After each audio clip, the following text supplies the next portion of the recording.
You know, all the software we use every single day?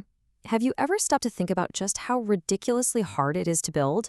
For huge companies, making sure every new line of code is perfect is, well, it's a monumental challenge. But now, AI is starting to step in and help in some pretty incredible ways. All right, so here's what we're going to cover. First, we'll look at the massive problem that is the code review bottleneck.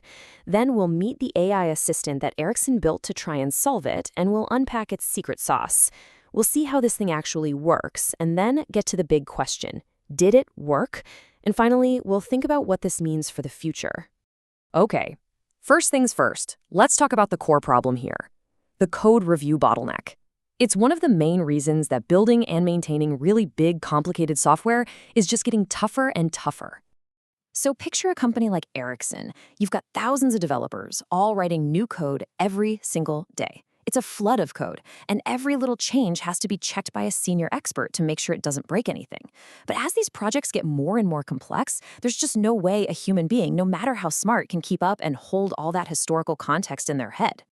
And look, it's not like people haven't tried to fix this. But as the researchers behind this experiment point out, even the traditional automation tools get overwhelmed by the sheer complexity.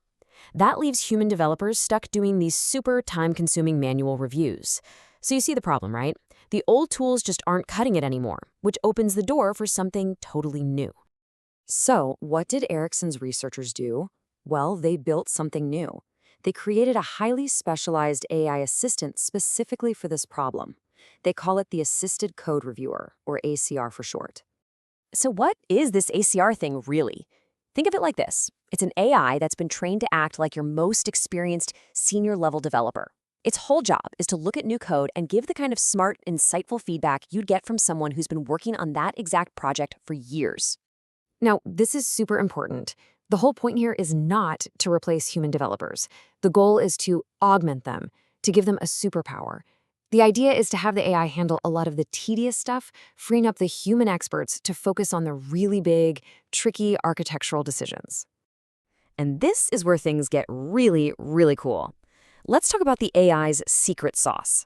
Because how on earth do you take a general-purpose AI and teach it all the private, internal, super complex secrets of one specific company's project?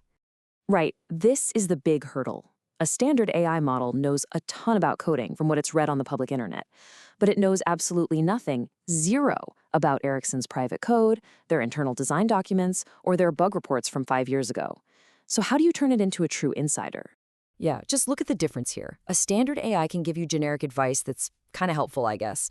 But this context-aware AI that Ericsson built, man, it has to be a real expert. It has to know the project's entire history, the team's specific rules, and even be smart enough to connect a new piece of code to some obscure bug report that was filed years ago. The first part of the secret sauce is something called a knowledge graph.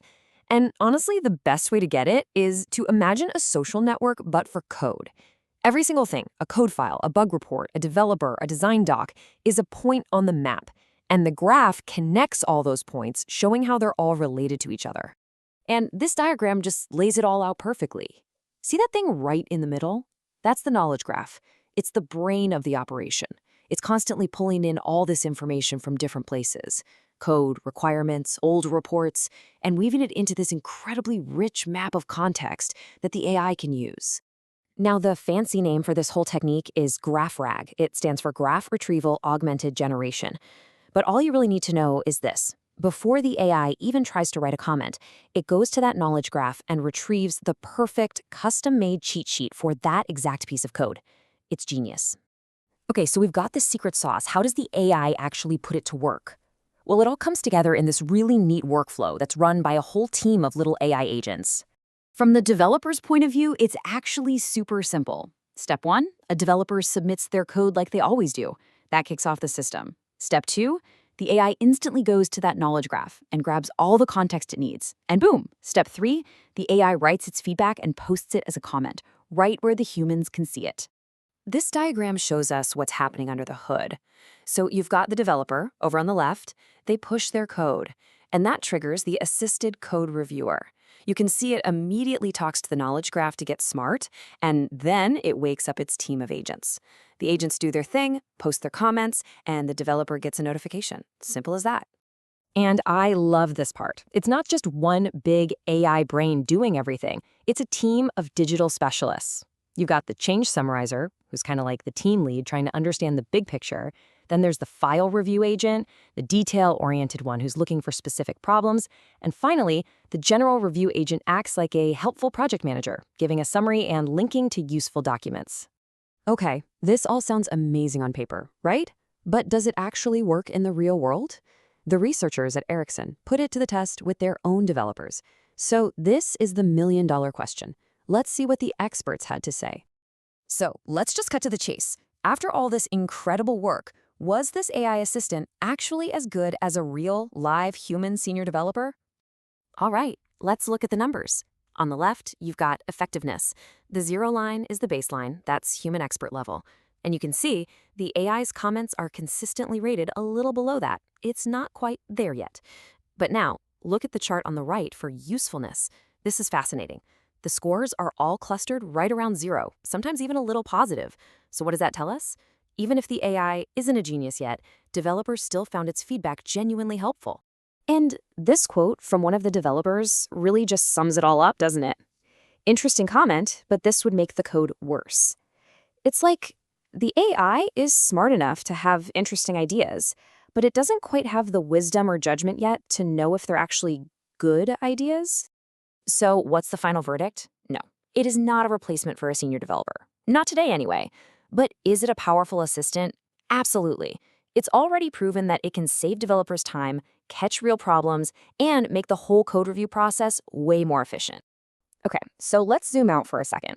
Why are we talking so much about this one experiment at one company? What's the really big deal here for the future of how all of us build technology? Because what this project really shows us is a blueprint for the future. It's a future that's not about humans versus AI, but humans with AI. And it really makes you wonder, right? If you can teach an AI the deep, internal, secret knowledge of a company to help with something as complex as coding, what's next? What other expert jobs could it help with? It's a fascinating question to think about.